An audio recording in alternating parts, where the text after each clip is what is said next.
Привет! Хань Ли только что пробил потолок своей силой и тут же оказался в самом центре апокалиптической бойни, из которой тихо не выйти. Во-первых, новые силы и новый кошмар. Хань Ли создает мощнейший артефакт управления временем, по сути абсолютный чит-код, но тут же осознает, финальный босс, величайший повелитель времени, стирает таких умельцев щелчком пальцев. Вдобавок, по пятам идет неубиваемый космический монстр, из-за которого Хань Ли застревает в каньоне прямо в момент, когда туда стягиваются войска двух рас. Во-вторых, вынужденная подработка наемником. Лидер расы зверей зовет его в командование, и Хань Ли соглашается за фрагмент редкой карты и 5000 магических камней. Он уверяет себя, что не полезет на рожон, но когда сталкиваются миллионы существ, отсидеться тихо в сторонке – это просто фантазии. И, наконец, тактика, от которой волосы встают дыбом. Раса зверей бросает в бой гигантских неповоротливых циклопов. Раса насекомых отвечает бесконечным роем жуков-камикадзе, которые разрывают этих гигантов на куски за секунды. Баланс сил висит на волоске. Хань Ли придется сделать ход, и по его следу уже идет кое-что похуже армии насекомых. А теперь слушаем дальше.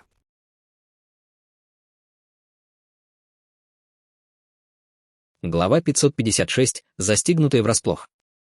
Это кровососущие пиявки. Воскликнул Ноа Цинлинь.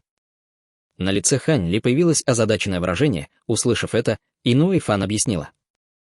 Эти пиявки способны проникать в тело жертвы и сливаться с ее кровью, из-за чего их практически невозможно изгнать. Вдобавок ко всему, они пожирают кровь носителя, образуя кровяные опухоли, а затем самоуничтожаются, убивая носителя вместе с собой. Из-за того, что они такие крошечные и быстрые, они представляют собой чрезвычайно серьезную угрозу, но этих пиявок очень трудно выращивать, поэтому у расы насекомых их не должно быть много. Хань Ли кивнул в ответ и как раз собирался что-то сказать, как вдруг выражение его лица резко изменилось, и он схватил Ноа Фан, прежде чем улететь с парящего помоста полосой лазурного света. Ноа Цинлинь и остальные слегка замешкались, прежде чем тоже бросились в рассыпную. В следующее мгновение земля под черным помостом внезапно взорвалась, и оттуда вырвалась грозная пасть.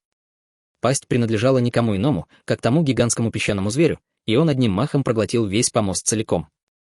Ноа Цинлинь и большинство вождей племен смогли сбежать в последний момент, но нескольким вождям стадии истинного бессмертного не повезло, и они были поглощены вместе с помостом. Из пасти гигантского песчаного зверя раздалась серия леденящих душу криков, прежде чем быстро затихнуть.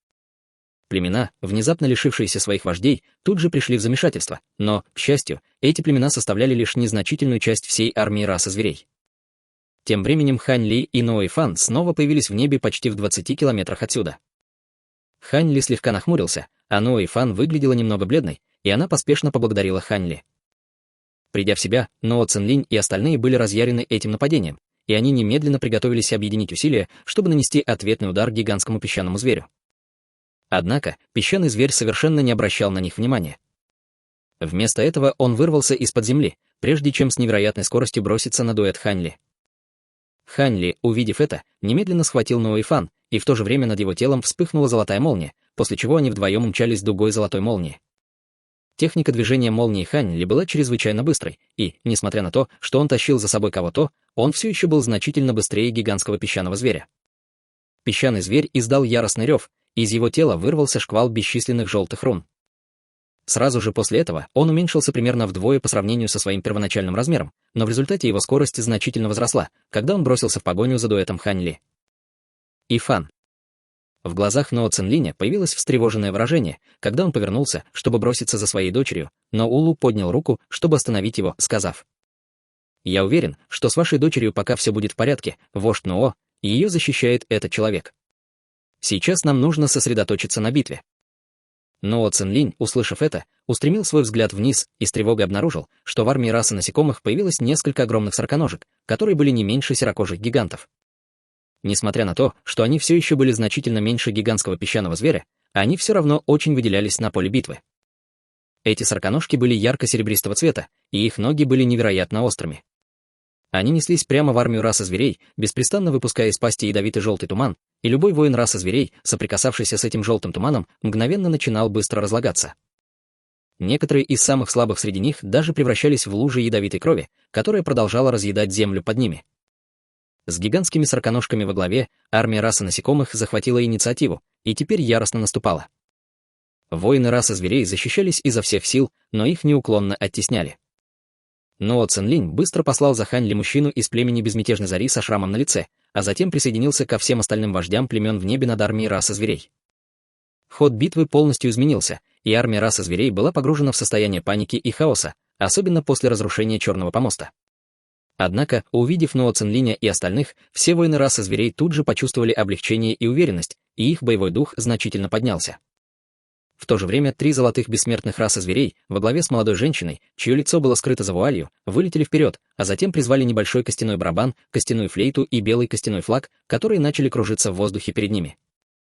Эти трое начали читать заклинания, и над 3 сокровищами появился слой холодного белого света. В следующее мгновение земля под их ногами начала грохотать и содрогаться, а затем резко раскололась, и из-под земли вырвалась серия толстых костей зверя. Эти кости зверя были высотой в несколько тысяч метров, и их были тысячи, выстроенные в ровную линию, образуя перед армией расы насекомых неприступный барьер. На костях зверя было выгравировано бесчисленное множество звериных рун, и, в отличие от обычных рун формации, эти были более грубыми, но тем не менее излучали чрезвычайно грозные колебания духовной силы. Внезапно женщина в вуале сменила ручную печать, из макушки ее головы во вспышке черного света вылетел черный значок. Значок был довольно неровным и грубым, и казалось, что он был вырезан из черепа какого-то демонического зверя. На поверхности значка был выгравирован рисунок звериной головы, и женщина в вуале выплюнула полный рот кровяной эссенции, которая в мгновение ока исчезла в значке. На его поверхности тут же появился слой черного света, и от значка начала сходить своеобразная аура, сразу же после чего из него выстрелило бесчисленное множество полос черного света, прежде чем они исчезли в гигантских костях зверя. Духовные узоры на костях тут же начали ярко светиться, а сами кости начали дрожать, как будто ожили. На всех костях зверя внезапно появились сферические выпуклости, после чего изнутри вылетели бесчисленные острые костяные копья, которые, словно залп стрел, обрушились на армию расы насекомых. Все это произошло в мгновение ока, и воины расы насекомых, находившиеся в первых рядах, мгновенно оказались усеяны отверстиями. Гигантские сороконожки были главной целью женщины в вуале, и на них обрушилось бесчисленное множество костяных копий. Однако, их экзоскелеты были чрезвычайно прочными, и острые костяные копья смогли лишь высечь искры и оставить на их телах белые отметины. Несмотря на то, что эти костяные копья не могли причинить вреда гигантским сороконожкам, им явно не нравился этот обстрел, и они непрерывно визжали, поспешно отступая. Как раз в этот момент из армии расы насекомых с пугающей скоростью вылетели 4 полосы света. Все 4 полосы света излучали ауры стадии Золотого Бессмертного, и женщина в вуале, увидев это, слегка прищурилась, после чего немедленно влила печать заклинания в белый костяной барабан над головой. Поверхность маленького барабана на мгновение вспыхнула, когда раздался оглушительный барабанный бой, и из барабана выстрелили полосы вязкого белого света, которые также исчезли в костях зверя внизу.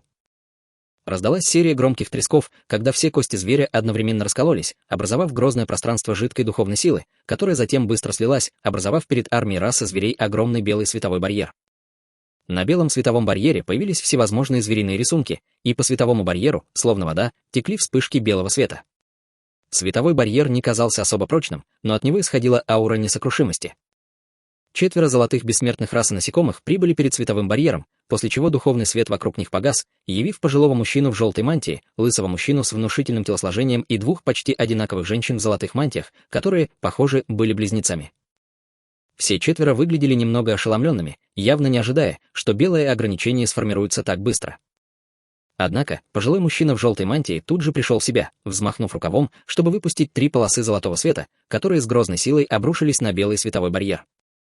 В тех точках светового барьера, где его ударили полосы золотого света, появилась рябь, но она быстро утихла.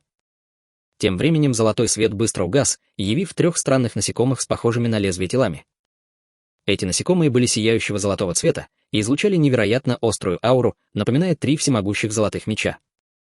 Выражение лица пожилого мужчины в желтой мантии слегка помрачнело, увидев это, и он, бросив холодный взгляд на 3 костяных сокровища наверху, заметил: «Я слышал, что барабан небесного дьявольского духа, костяная флейта 3 начал и всеобъемлющий белый костяной флаг племени Безмятежной Зари были 3 сокровищами, очищенными с использованием 3 комплектов останков истинных духов стадии высшего зенита. Мне любопытно посмотреть, оправдают ли они свою громкую славу». Как только его голос стих, он снова взмахнул рукавом, и несколько десятков золотых насекомых выстрелили вперед, прежде чем быстро сойтись в одной точке. 3 других золотых насекомых также подлетели к ним, и в мгновение ока они слились воедино, образовав мерцающий золотой летающий меч. Затем пожилой мужчина в желтой мантии выплюнул полный рот кровяной эссенции в золотой летающий меч, и тот тут же начал дрожать, а золотой свет, исходящий от него, стал еще ярче. Внезапно он увеличился до более чем 300 метров в длину, испуская непостижимо острую ауру, когда с сокрушительной силой обрушился на белый световой барьер. Раздался оглушительный грохот, когда на белом световом барьере появился длинный разрез, но он был не очень глубоким.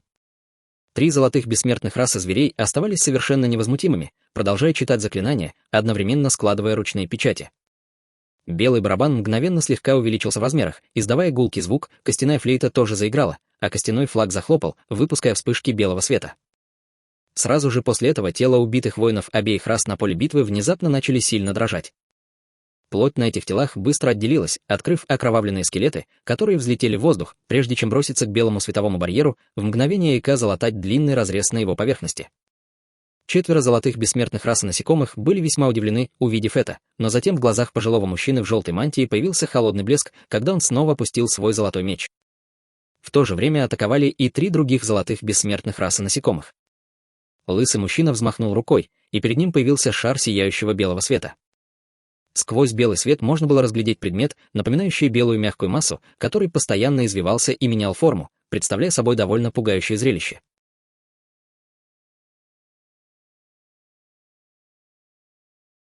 Глава 557. Ошибка в расчетах. Лысый мужчина из расы насекомых указал пальцем вперед, и из комка белой, похожей на замазку, субстанции внезапно вырвалось 6 полупрозрачных крыльев, после чего он начал лететь к белому световому барьеру. Как оказалось, эта похожая на замазку субстанция, по-видимому, была странным духовным насекомым. В пространстве за ним появились белые ледяные кристаллы спиралевидной формы, указывая на то, что он излучает всемогущий холод, который, казалось, мог заморозить само пространство. В то же время его тело раздулось, как воздушный шар, быстро увеличившись до бесчисленного количества раз по сравнению с первоначальным размером, и в тот момент, когда он соприкоснулся с белым световым барьером, он беззвучно взорвался, превратившись в облако белого тумана, которое окутало весь световой барьер.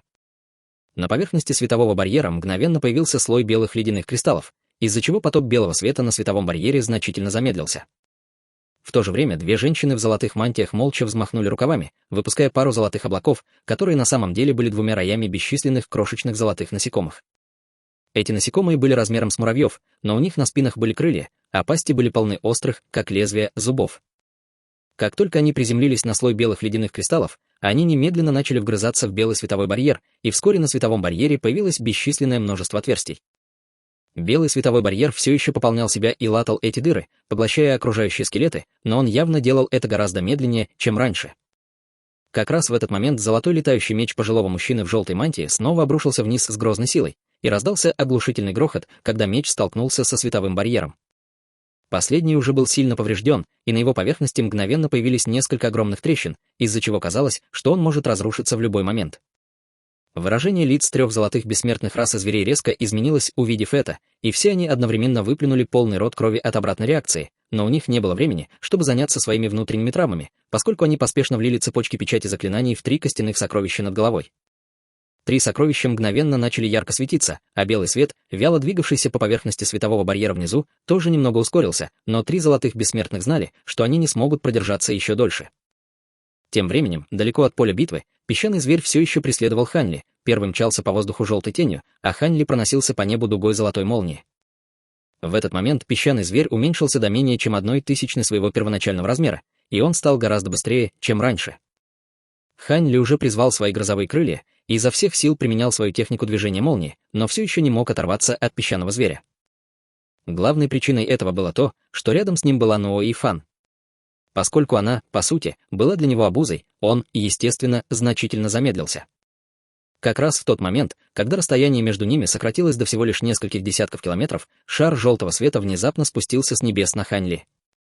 Шаром света был никто иной, как духовный домен песчаного зверя, и он излучал грозные колебания силы закона. Выражение лица Ханли слегка изменилось, увидев это, и грозовые крылья на его спине мгновенно выпустили вспышку золотой молнии, которая окутала все его тело. Раздался громкий раскат грома, и они с Ноа и Фан смогли едва уклониться от духовного домена, появившись в нескольких сотнях километров отсюда. Ханли не стал останавливаться ни на мгновение, снова исчезнув в воздухе во вспышке золотой молнии, а затем появился в небе над лесом. Наконец, ему удалось временно увеличить расстояние между собой и песчаным зверем, и он поспешно сказал Ноа Фан: «Уходи отсюда, товарищ Даос Ноо. Этот песчаный зверь охотится за мной, так что он не должен преследовать тебя». Сразу же после этого он умчался дугой золотой молнии. «Берегите себя, старший Ли». В этот момент лицо Ноа Фан все еще было довольно бледным, но она сохраняла спокойствие и хладнокровие, когда с благодарностью поклонилась в сторону Хань Ли, а затем полосой света устремилась обратно в каньон. Песчаный зверь в мгновение прибыл на место происшествия, и лицо Ноа Фан еще больше побледнело, когда она почувствовала приближение его ауры. Духовный свет вокруг нее мгновенно стал еще ярче, когда она ускорилась. Песчаный зверь бросил взгляд в сторону Хань Ли, но не стал сразу же бросаться в погоню. Вместо этого он повернулся, чтобы преследовать Ноа Фан. Ноа Фан, естественно, была гораздо медленнее песчаного зверя, и расстояние между ними быстро сокращалось. В нескольких сотнях километров отсюда выражение лица Хань Ли резко изменилось, когда он почувствовал это, и он явно не ожидал, что песчаный зверь окажется таким умным. Причиной, по которой он не хотел бросать Ноа Фан ранее, было то, что ему все еще нужно было оставаться в этом месте, и, если бы она была убита из-за него, то ему, скорее всего, пришлось бы уйти. Однако, в этот момент они были очень далеко друг от друга, поэтому он не мог ее спасти. Все, что он мог сделать, это резко остановиться, а затем как можно скорее повернуть назад, чтобы полететь к Ноа Фан. Лицо Ноа Фан стало мертвенно-бледным, когда она почувствовала быстро приближающегося песчаного зверя, и она поспешно перевернула руку, чтобы достать белый нефритовый талисман, который тут же раздавила. Раздался глухой стук, когда шар белого духовного света вылетел из нефритового талисмана, прежде чем исчезнуть в ее теле. Она немедленно начала излучать сияющий белый свет, и на ее спине появилась пара журавлиных крыльев размером в несколько десятков метров, мгновенно увеличив ее скорость в несколько раз. Даже при этом она все еще была медленнее песчаного зверя, и расстояние между ними все еще неуклонно сокращалось. Когда расстояние между ними сократилось до менее чем 100 километров, песчаный зверь раскрыл пасть, чтобы выпустить вспышку желтого света, похожую на веревку, которая устремилась прямо к Ноа Фан. Как раз в этот момент на макушку песчаного зверя обрушился толстый разряд серебряной молнии. Затем появился огромный шар серебряной молнии, который окутал голову песчаного зверя, и он разбрасывал во все стороны дуги серебряных искр. Сразу же после этого, во вспышке серебряной молнии, рядом с Ноа Фан появился мужчина из племени Безмятежной Зари со шрамом на лице. Старейшина Катун. Ноа Фан была в восторге, увидев его. «Нам нужно уходить отсюда, юная госпожа». Мужчина со шрамом обнял Ноа Фан одной рукой, в то время как в другой держал серебряный молот.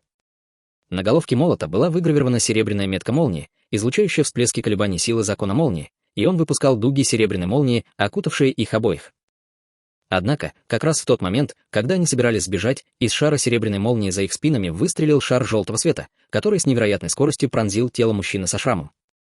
Шар серебряной молнии на мгновение заребил, а затем быстро исчез, явив гигантского песчаного зверя, который был совершенно невредим, за исключением того, что его голова была немного обуглена.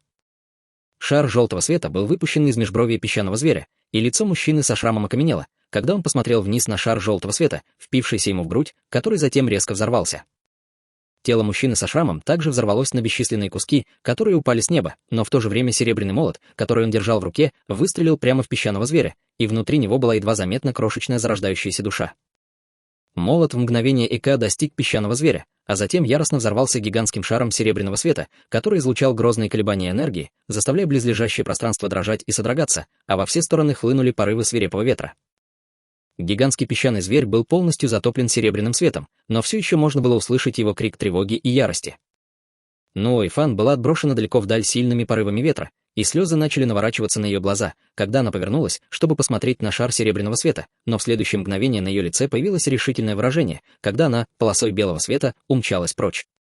Несколько секунд спустя песчаный зверь вылетел из шара серебряного света, и все его тело было покрыто ранами. В частности, его голова была полностью обуглена, и он издал громоподобный рев ярости, прежде чем внезапно спуститься с небес. Над его телом появился слой желтого света, когда он, словно рыба, погружающаяся в воду, зарылся в землю, а затем быстро появился в другом месте, и все его раны уже исчезли, но его аура стала немного слабее. Сразу же после этого он продолжил преследовать Ноа Фан желтой тенью. Тем временем Хань Ли появился во вспышке золотой молнии, и в его глазах появилось ошеломленное выражение, когда он увидел невероятную регенеративную способность песчаного зверя. Затем он быстро сложил ручную печать, и во вспышке золотой молнии исчез с места. У входа в каньон темной звезды Ноа Цинлинь развернулся и спустился на крепость позади него. Там его уже ждали двое великих старейшин в серых мантиях, и как только он спустился на крепость, эти двое немедленно заявили: «Приготовления завершены, вождь Нуо».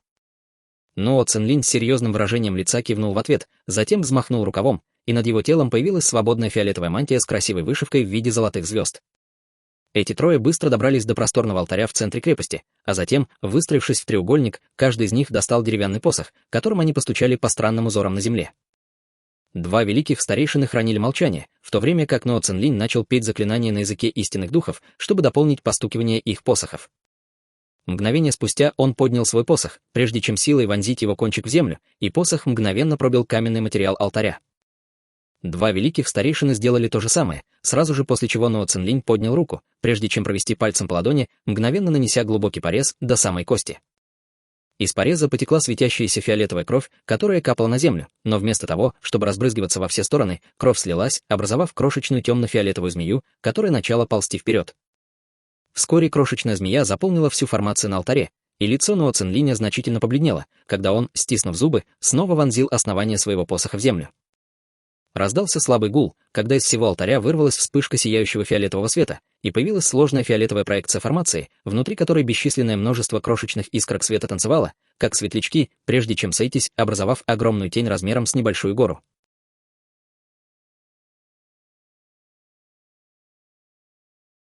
Глава 558. Сулю. Огромная тень замерла на мгновение, прежде чем постепенно подняться выше, и она также начала приобретать более вещественную форму. Еще до того, как тело тени полностью сформировалось, изнутри формации раздался голос. «Что случилось, малыш? Дела на поле боя настолько плохи, что тебе пришлось призвать меня». Как только его голос стих, фиолетовый свет внутри формации также постепенно угас, открыв огромную тень в виде грозной лазурной лисы, которая сидела, скрестив лапы, как человек. У лазурной лисы была пара тонких и длинных бровей, а на межбровной точке был символ фиолетовой звезды. Над ее правым глазом также было 3 длинных шрама, тянущихся параллельно друг другу, словно нанесенных когтями какого-то демонического зверя. Лазурная лиса была одета в очень красивые лазурные доспехи, а за ней тянулись 6 грозных хвостов, когда она с презрительным выражением лица посмотрела на Нуо Цинлиня. Нуо Цинлинь поспешно низко поклонился и сказал: «Мои искренние извинения, мастер Сулю, но мне пришлось призвать тебя, поскольку Ифан в большой опасности». «Что? Кто посмел обидеть Ифан?» Услышав это, гигантская лазурная лиса пришла в ярость, и ее 6 хвостов начали яростно хлестать по воздуху. Сейчас Ифан преследует песчаный зверь, выращенный вождем племени песчаных пожирателей. В данный момент все наши воины заняты битвой с армией расы насекомых, поэтому никто из нас не может пойти и спасти ее, встревоженным и испуганным голосом объяснил Нуо Цинлинь. Сулю немедленно обернулся, чтобы осмотреть поле битвы в поисках Нуо Ифан, одновременно громовым голосом ворча. «Что же ты за отец, Нуо Цинлинь? Ифан, моя гордость и радость. Тебе это с рук не сойдет, если с ней что-нибудь случится». Пока он говорил, его взгляд упал на определенное место на далеком горизонте, где Нуо Ифан преследовала песчаный зверь. Вот она. Глаза Сулю слегка сузились, когда он, подобно летящей горе, взмыл в небо, а затем, размахивая 6 грозными хвостами, полетел прямо к Нуо Ифан. Увидев Сулю, на лицах всех воинов племени Безмятежной Зари внизу тут же появилось восторженное выражение, и они начали с благоговением скандировать его имя, с новой силой бросаясь на армию расы насекомых. Тем временем Нуо Ифан отчаянно убегала от песчаного зверя, и в своей спешке она все больше и больше удалялась от Ханьли. Ханьли, увидев это, слегка нахмурился, но все, что он мог сделать, это продолжить лететь за ней. Как раз в этот момент раздался оглушительный грохот, и скала, к которой летела Нуо Ифан, внезапно взорвалась.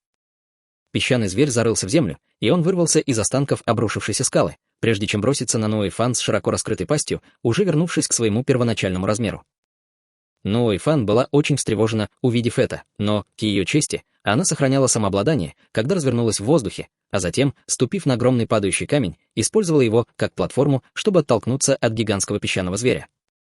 Однако, как раз в этот момент в пасти песчаного зверя внезапно возник темно-красный вихрь, и он высвободил всплеск грозной силы всасывания, которая была слишком мощной, чтобы Нуо Ифан могла ей противостоять.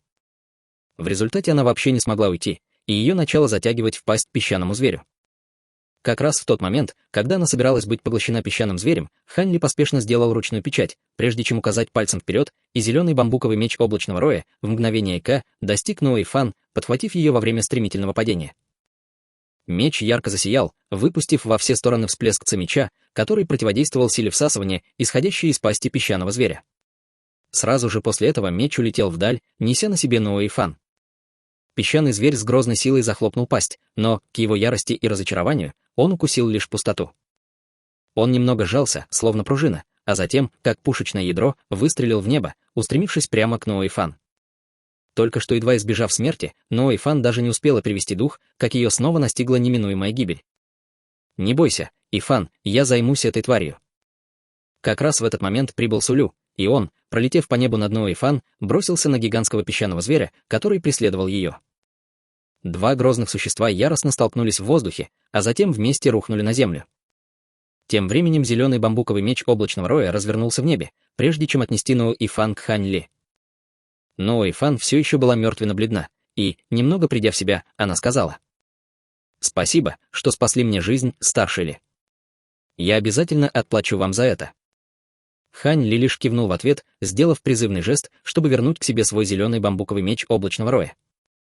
Как раз в этот момент вдалеке раздался оглушительный грохот, и они оба повернулись и обнаружили, что гигантский песчаный зверь в этот момент застрял под Сулю и, несмотря на все свои усилия, не мог освободиться.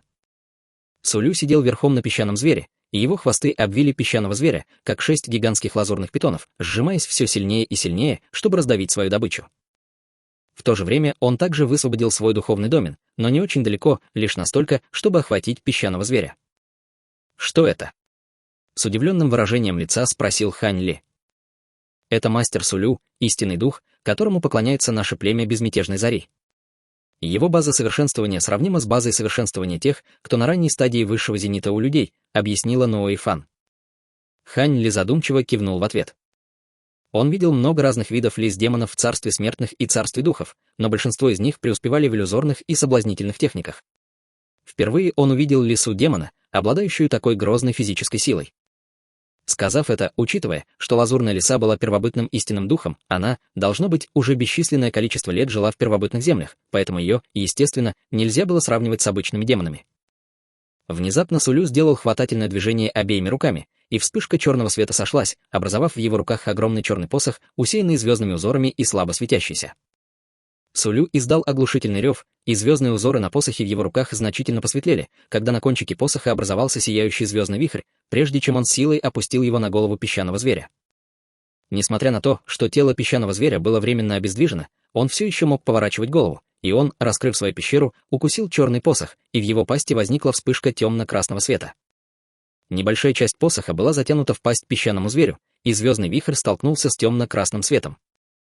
Из пасти песчаного зверя вырвались всплески грозных колебаний энергии, когда бесчисленные звездные искорки столкнулись с огромным пространством темно-красного света, и казалось, что силы равны. Увидев это, в глазах Ноа и Фан появился намек на беспокойство. «Не волнуйтесь, база совершенствования старшего Сулю немного выше, чем у песчаного зверя, так что с ним все будет в порядке», — успокоил ее Хань Ли. Как только его голос стих, на теле песчаного зверя начали появляться золотые кольцевые узоры, и он начал раздуваться, постепенно раздвигая хвосты Сулю, пока тот больше не смог удерживать его. «Тебе не уйти!» Усмехнулся Сулю, и звездный узор на его межбровье внезапно начал ослепительно сиять, а его глаза стали чернильно-черными, после чего в них появилось изображение звездного ночного неба. Сразу же после этого аура, исходящая от его тела, также стала такой же глубокой и обширной, как ночное небо. Хань Ли, глядя в глаза Сулю, на мгновение оцепенел, и ему показалось, будто он действительно стоит на фоне беспредельного ночного неба среди звезд, ожидая крещения звездным светом. В следующее мгновение все звездные узоры на посохе Сулю загорелись в унисон, из-за чего казалось, будто к посоху прилипло звездное ночное небо, и он испускал всплески своеобразных колебаний энергии, которые, казалось, не принадлежали этому миру. В то же время вырвалась вспышка ослепительного звездного света, и все колебания энергии слились воедино, прежде чем обрушиться вниз, яростно столкнувшись с темно-красным светом в пасти песчаного зверя. Почти в тот же момент песчаный зверь, наконец, вырвался из хвостов Сулю, и ряд сияющих золотых колец поднялся к его голове от хвоста, как будто он сосредоточил всю свою силу в пасти. Два всплеска грозной силы столкнулись с оглушительным грохотом, и во все стороны хлынули всплески невероятно мощных ударных волн. Темно-красный свет напоминал сияние умирающего солнца, и он полностью взорвался среди бесчисленных падающих звездных искорок. Сразу же после этого грозное тело песчаного зверя взорвалось, превратившись в бесчисленные песчинки, в результате чего возникла огромная песчаная буря, которая с огромной силой обрушилась наружу, полностью уничтожив все горы и деревья на своем пути.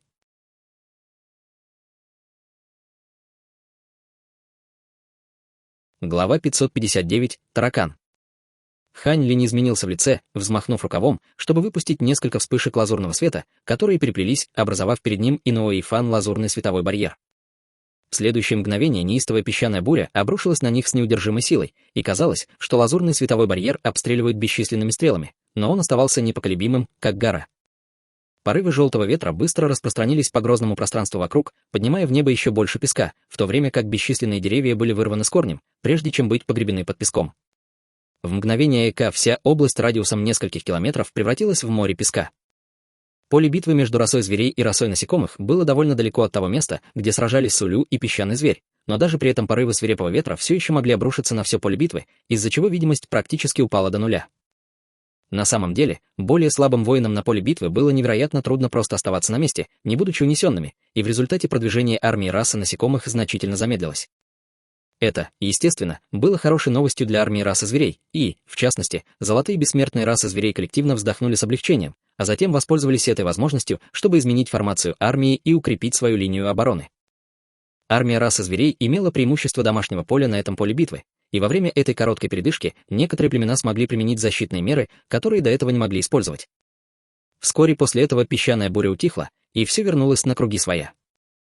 Боевой дух армии расы зверей значительно поднялся, когда они увидели, как их почитаемый истинный дух убил такого могущественного врага, и они, по указанию своих вождей, быстро организовали контратаку, прежде чем броситься на армию расы насекомых.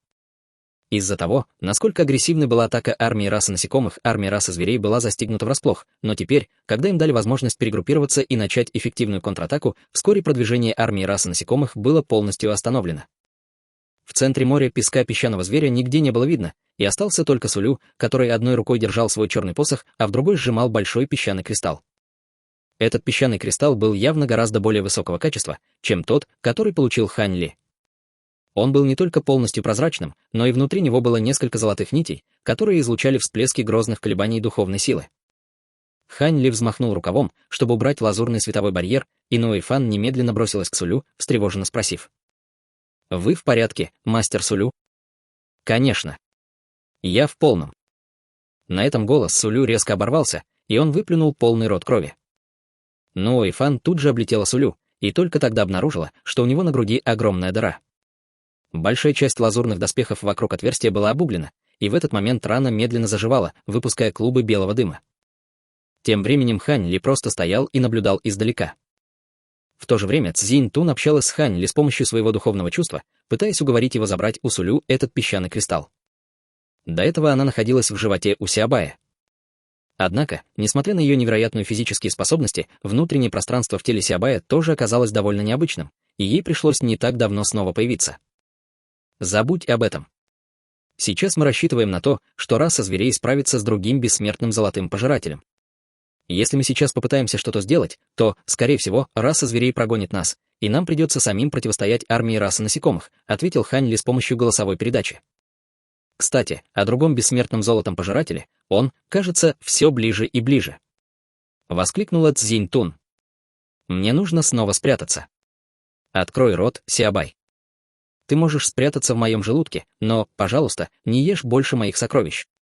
Я с таким трудом накопил эти бессмертные сокровища, а ты съела треть из них за один присест. Возразил Сиабай. Почему ты такой жадина, Сиабай? У дяди более чем достаточно бессмертных сокровищ, чтобы мы оба могли их есть. С недовольным выражением лица ответила Цзинь Тун. Хозяин, простонал Сиабай.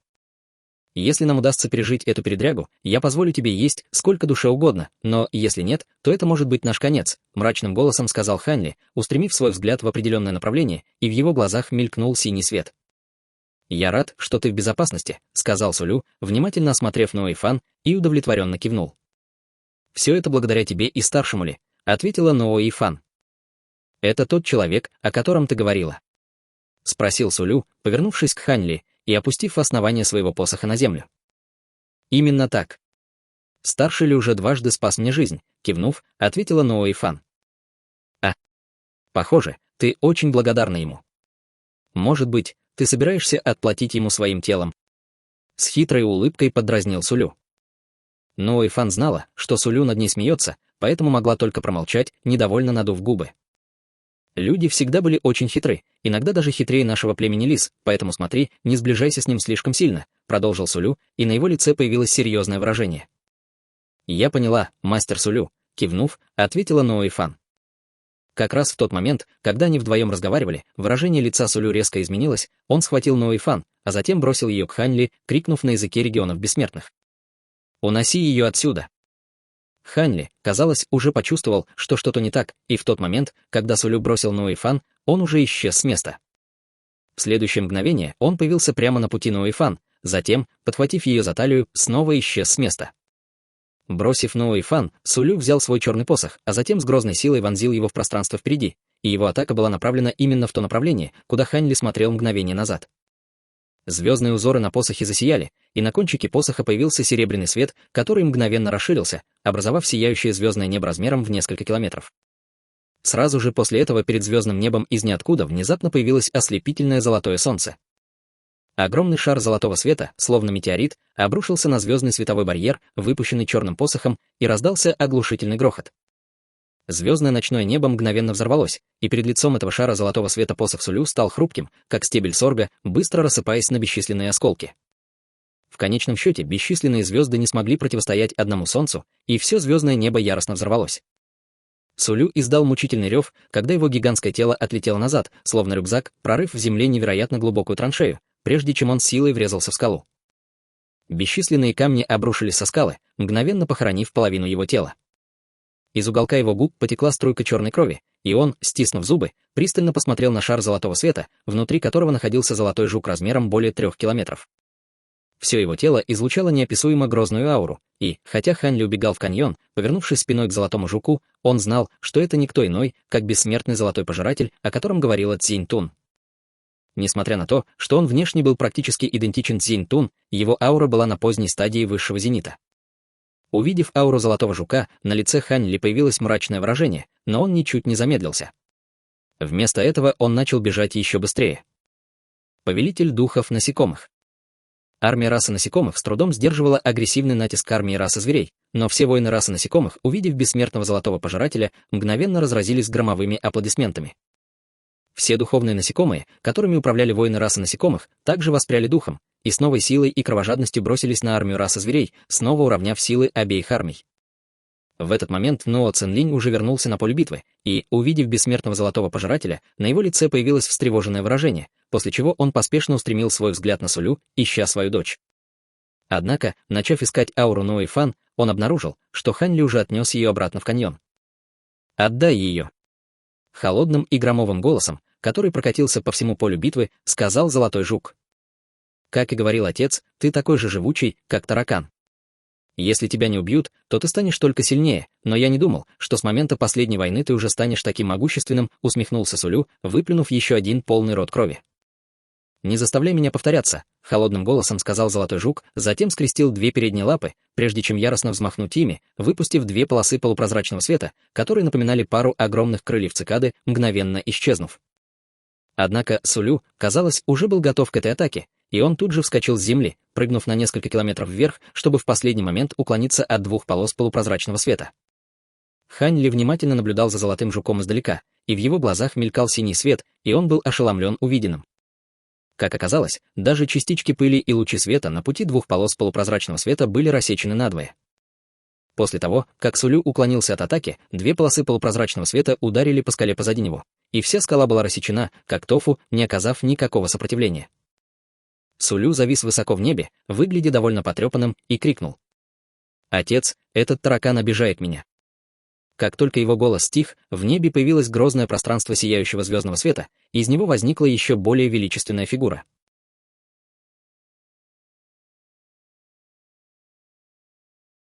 Глава 560. Король. Это была еще одна лазурная лиса, которая была более чем вдвое больше Сулю. На ней были красивые золотые доспехи, усеянные бесчисленными мерцающими серебряными рунами, а за ней тянулось 9 грозных хвостов, что придавало ей очень величественный вид. У девятихвостой лисы также была пара длинных и тонких бровей, а на межбровье также был сияющий звездный узор. В то же время от нее исходила сокрушительная аура, которая была даже немного сильнее, чем у Золотого Жука. Наш король. Увидев девятихвостую лису, на лицах всех золотых бессмертных рас и зверей появилось восторженное выражение, а боевой дух армии рас и зверей внизу еще больше поднялся. Отец. Сулю немедленно подлетел к девятихвостой лисе, но золотой жук не обращал внимания ни на Сулю, ни на девятихвостую лису. Вместо этого его золотые глаза блуждали по окрестностям, словно что-то ища. Хань Ли, видя этот ищущий взгляд золотого жука, был довольно встревожен, и он не мог быть уверен, что Цзинь Тун действительно сможет избежать его обнаружения, спрятавшись в желудке Сябая. К счастью, взгляд золотого жука проскользнул мимо него, не останавливаясь, и это его немного успокоило, но он все равно не осмеливался терять бдительность. Девятихвостая лиса сурово посмотрела на Сулю, затем подняла переднюю лапу, чтобы послать вспышку лазурного света в тело Сулю. С этой инъекцией лазурного света большая часть ран Сулю мгновенно зажила, и на его лице появилась широкая улыбка, когда он сказал: «Спасибо, Ат». «Отойди», — серьезным голосом приказала девятихвостая лиса, перебивая его. Сулю кивнул в ответ, а затем улетел вдаль. «Немедленно покинь это место, дух насекомых.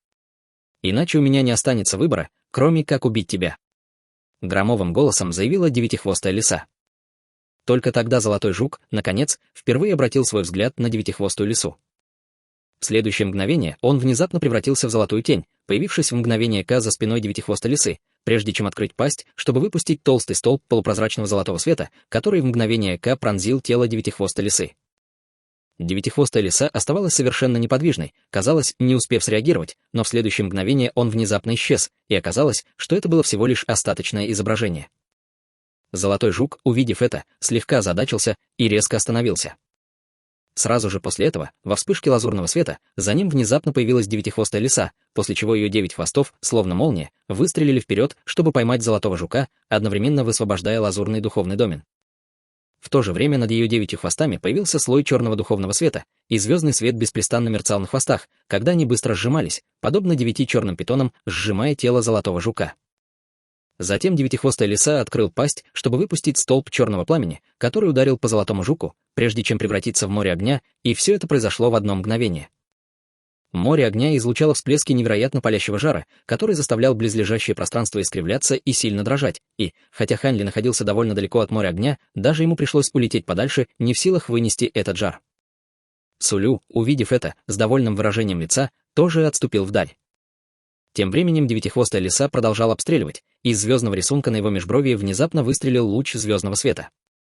Луч звездного света был образован бесчисленными черными звездными рунами, и они, излучая грозные колебания силы закона, вонзились в море черного пламени. В результате море огня значительно взметнулось вверх, а черное пламя быстро посветлело, но жар, который оно излучало, только усилился. Ближайшее пространство окрасилось в черный цвет, и оно также начало искривляться гораздо сильнее, чем раньше, из-за чего казалось, будто само пространство вот-вот загорится. Золотой жук был полностью затоплен морем огня, и казалось, что он уже был испепелен.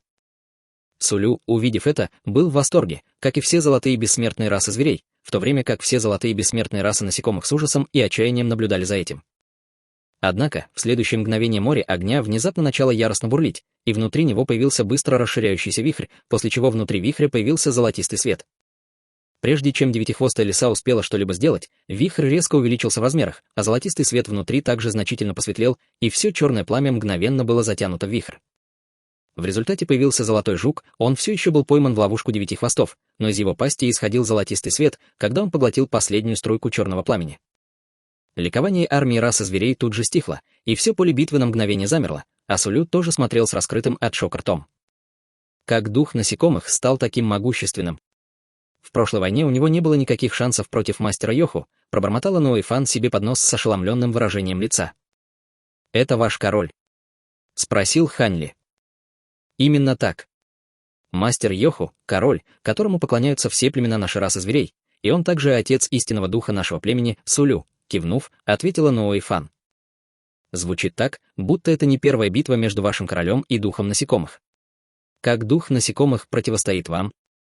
У него есть какие-нибудь слабости? Спросил Хань Ли. У духа насекомых невероятно прочное тело, и он может поглощать почти все атаки, поэтому я не могу назвать никаких физических слабостей. Я помню, что в прошлый раз мастер Йоху смог заставить его отступить только с помощью какой-то духовной атаки, ответила Ноэ Фан. Хань Ли понимающе кивнул в ответ. Он лучше всех знал, насколько невероятными были физические способности жуков-золотых пожирателей. Однако, по сравнению с их практически неразрушимыми телами, их души действительно были гораздо более хрупкими.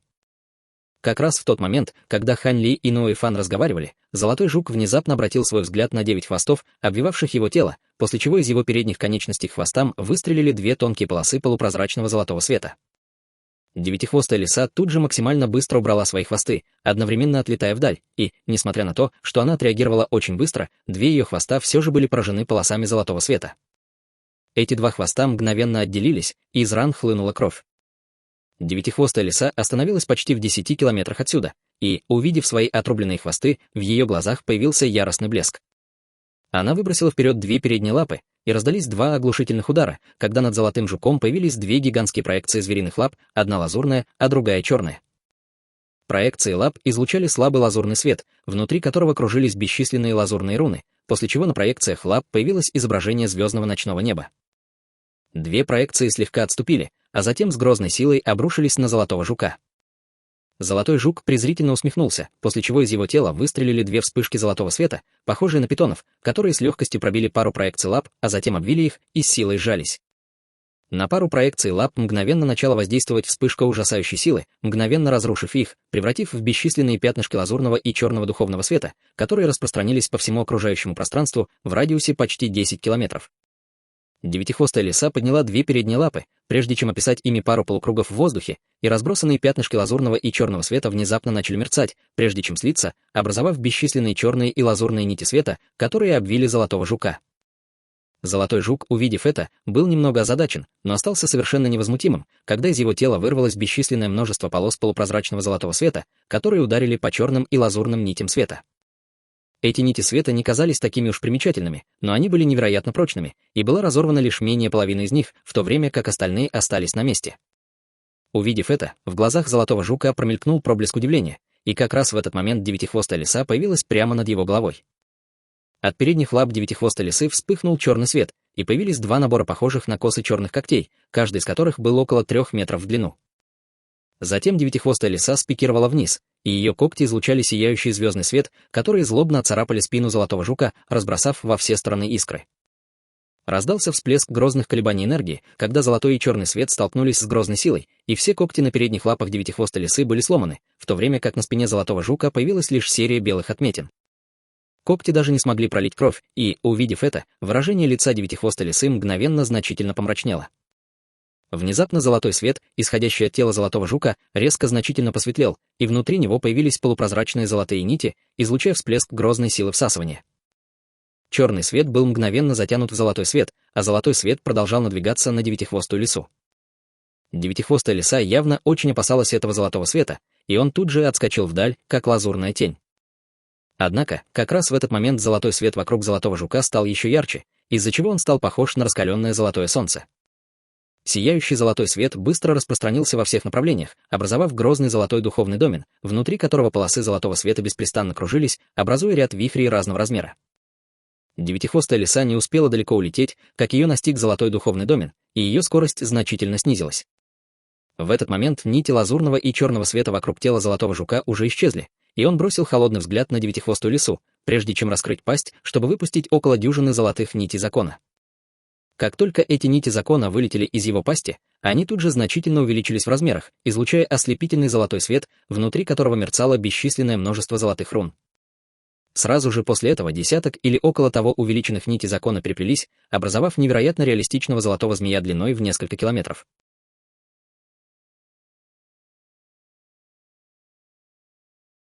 Друзья, эти главы, когда абсолютная броня, поглощающая саму ткань реальности, рассыпается от одной единственной направленной мысли.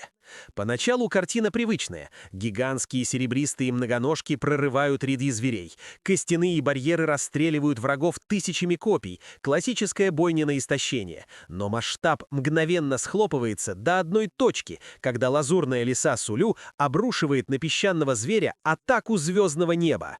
Локально искажая гравитацию, создает пространственный микроколлапс и стирает противника в ничто. Победа длится секунды. Из-за горизонта поднимается бессмертный золотой пожиратель, для которого весь этот смертоносный арсенал — лишь щекотка. Его панцирь работает как энергетическая сингулярность, поглощает кинетическую и магическую мощь врага и конвертирует ее в собственную силу. Море черного пламени короля девятихвостой лисы, способное сжигать саму ткань реальности, жук просто проглатывает, а в ответ выпускает золотые нити закона, переписывающие локальные константы пространства. От них невозможно уклониться физически.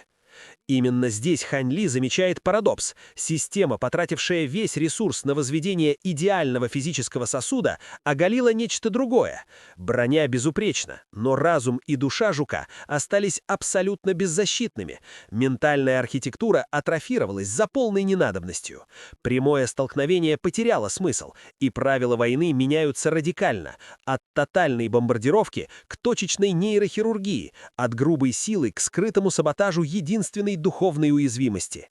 Пик неуязвимости парадоксально стал моментом максимальной хрупкости, и теперь весь вопрос в том, как скоро малейшая брешь в этой духовной слепой зоне обрушит непобедимого колосса изнутри. Готовлю продолжение.